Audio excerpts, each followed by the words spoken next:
Dating Iloilo City Mayor Jed Patrick Mabilog, emosyonal na ikinuwento sa kamera ang hirap na dinanas matapos masama sa narco list ni dating Pangulong Rodrigo Duterte. Sana ang nadanasan naming paghihirap ay hindi po mararanasan ng iba.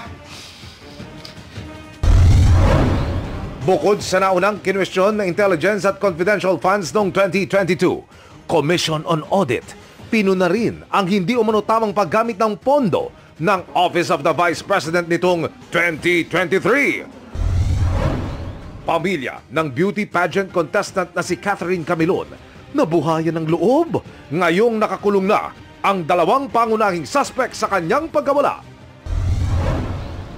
Habagat patuloy na nagdadala ng mga pag-ulan sa bansa, ilang lugar lalo sa Mindanao, binaha! Exclusive at huli cam. Nasa kalahating milyong pisong gadgets at pera.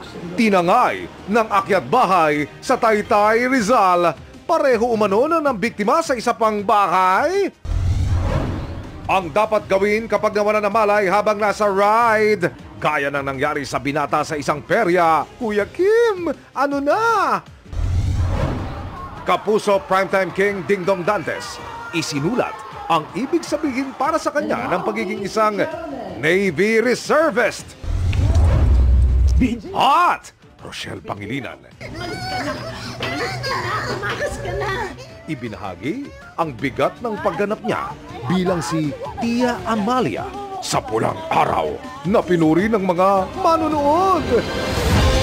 Live mula sa GMA Network Center, 20 taon nang nakatutok, 24 oras. Magandang gabi po, Luzon, Visayas at Mindanao. Emosyonal na humarap sa kamera ang dating alkalde ng Iloilo City. Dinetalye niya ang mga banta ni dating Pangulong Rodrigo Duterte matapos siyang isama sa narco list nito nang walang basehan. Binanggit niya ring inimbitahan siya noon sa Campo Crame para